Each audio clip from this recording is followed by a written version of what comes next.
The phone alarm wakes Mike and Amanda up on a lovely morning. They notice the date and wish each other a happy anniversary while reminiscing about the old times. Mike already wants to get naughty, but Amanda tells him to save himself for tonight.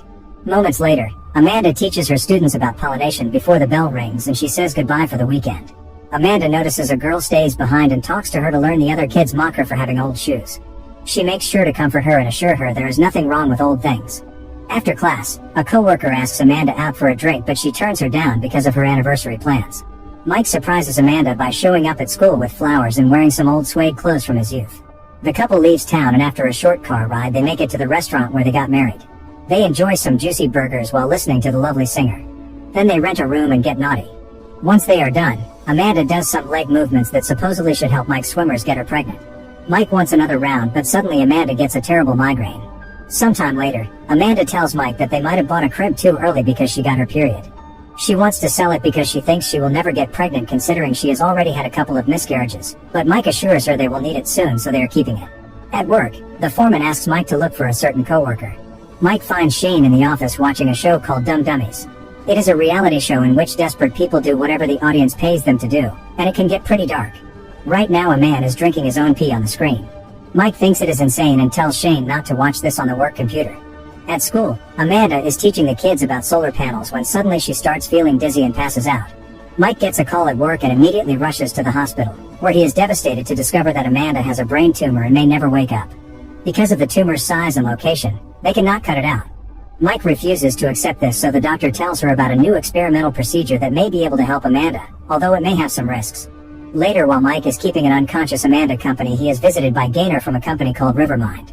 They handle advanced neurological technology that allows them to make a backup copy of a person's brain and upload it to their mainframe computer. Then they can do any procedure like removing a tumor and replace the cut parts with synthetic receiver tissue. This fiber will get its commands from the backup copy to make the brain work as normal.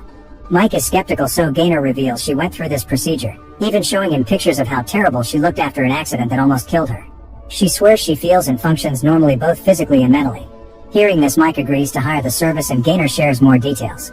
After the operation, Amanda will sleep 1 or 2 more hours every night to help with the demand on the servers. She will also have to physically stay within the coverage range. So far the state is covered by the company and next year they will be all over the country. Mike is surprised to hear that the surgery is free, but the backup service has a subscription fee of $300 a month. It is a lot, but he agrees to sign the contract. A few days later, Amanda comes out of surgery perfectly healthy. Mike chats with her as if nothing had happened and doctors say she is expected to go home in a week. The nurses think her recovery is a miracle and Mike agrees. On the day she finally leaves the hospital, Mike tells her about the backup service on the ride home. Amanda is very grateful to be alive, but she also is unsure they will be able to keep up with the monthly payments. Mike promises to take extra shifts and cut back on some things to make it work. It means they cannot spend money to visit his dad in Europe, but it is not like Amanda can travel there yet anyway. Because Amanda is recovering, Mike is driving very slowly, causing other drivers behind him to get angry. Life continues as normal as both Amanda and Mike go back to their jobs. However, Mike finds himself working more and more overtime every day to keep up with the bills, and he barely sees Amanda anymore. He wakes up much earlier than she does and comes back after she has already gone to bed. When he gets home, he cannot even have a snack or a beer because they must spend less on indulgence. While Mike works hard, Shane uses his phone to keep on watching that reality show. Today a man got his tooth removed on camera and now he is swallowing it. Time continues to pass and eventually their anniversary is coming up again. Mike definitely remembers the date, but Amanda forgets to plan anything. He wants to take her to the same restaurant and Amanda agrees, although she doesn't sound too excited about it. During the trip, Amanda notices that Mike is sniffing and thinks he should rest, but he just blames it on being tired because of all his work. This triggers an argument about money in their very tight situation, causing Amanda to say they shouldn't expend money on the restaurant and instead they could celebrate home. Mike gets angry because they promised they would always celebrate their anniversary and he also needs this break.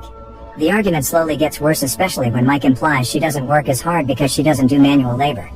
This distraction causes Mike to miss their exit and suddenly Amanda has trouble breathing until she passes out. Mike panics and after checking on her he turns the car around to go to the hospital. As soon as they cross country borders, Amanda wakes up as if nothing happened. The next day the couple visits Gaynor to discuss what happened. She explains that Amanda is fine and Mike just drove past the area of coverage, but he denies it as he swears he followed the map.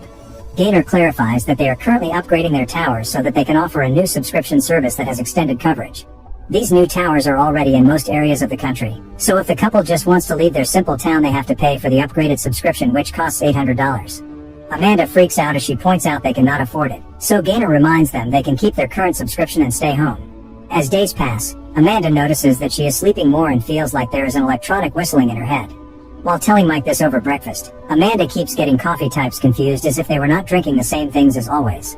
Later at school, Amanda starts inserting advertising during her teaching, but she doesn't even realize that she is doing it. The kids repeat these things thinking they are part of the lesson. After class, a kid asks Amanda for advice on how to deal with his parents' divorce, and she responds by telling him to get Christian counseling, which is another ad. That night the couple tries to get dirty, but Amanda keeps trying to sell adult products. Mike interrupts their fun time because the mood has been killed and asks her what she is talking about, but she still has no idea.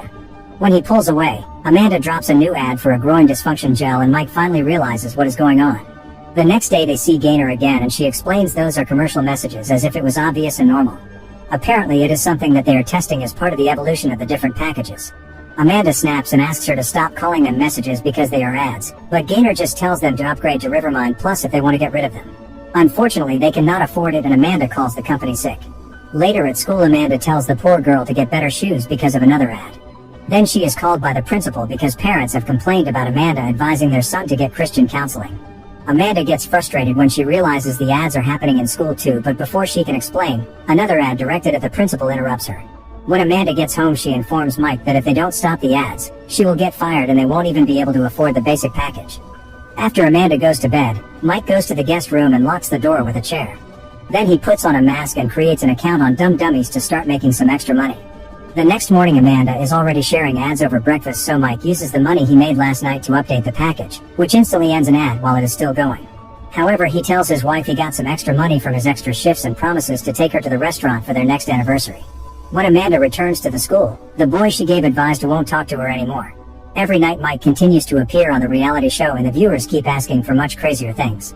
At first he refuses, but when he gets a message reminding him he has to keep paying for the premium package, he has no choice but to entertain the chat. This is how his tongue ends on a mousetrap. As days pass, Amanda starts sleeping 12 hours a night. They go to see Gaynor, who admits the latest system update extended the sleep time a little bit. Amanda points out she is not resting, she never dreams, and wakes up tired. It doesn't feel like actual sleep. Gaynor confirms that is indeed the case. Amanda is only being put in sleep mode so that they can use her brain power to help power the servers. If she was still on the common package, she would be sleeping 16 hours. The reason why they extended sleep mode is the creation of an even more expensive package called Rivermind Lux. Its ad shows that this package comes with enhanced senses that the patient can control with an app. It also lets the patient borrow skills and attributes from other Rivermind users. This costs $1,000 more, so a frustrated Amanda leaves the office, but Mike asks Gaynor about the temporary vouchers. That night Mike is so desperate for money that he agrees to take the mask off and insert something up his rear. The next day he surprises Amanda with a 12-hour voucher for the Lux package so they can do their usual anniversary trip. When Amanda tests the app, she is impressed by how much her senses have improved. The food tastes much better and the music sounds like angels. When it is time to get naughty, Amanda has much more fun than Mike does. When Mike returns to work, he notices everyone whispering behind his back. He is confused until he finds a screenshot of his stream hanging at the snack table. After ripping the picture off, Mike goes looking for Shane and starts hitting him as he accuses him of being behind the screenshot. The other employees pull Mike back and Shane tries to walk away, only to get run over by heavy machinery. Afterward, Mike arrives home early and informs Amanda that he has been fired. Amanda immediately gets worried about her brain because if they downgrade, she will get the ads back and therefore she will fired too. Mike tells them they can plead their case since they are loyal customers. However, when they visit, Gaynor says there is nothing she can do for them. Mike has no choice but to admit he has been saving some money for the baby, and when Gaynor hears the couple has been trying to have a kid, she explains pregnancy costs $90 extra because it alters the brain. Mike snaps and insults Gaynor before the couple leaves. A year later, on the couple's anniversary, two people show up to buy the crib. Mike learns they are setting it on fire for their music video. With this money he buys Amanda a 30-minute session of Rivermind Lux, which she uses to slide her serenity to maximum level. Amanda tells him it is time to do it, but he has to make sure she is not there. After the Lux session is over, Amanda starts repeating ads, so Mike covers her face with a pillow to kill her as arranged. Afterward, Mike has a breakdown and grabs a blade before locking himself up. Make sure to subscribe and turn on notifications so you can watch more videos like this. Thanks for watching.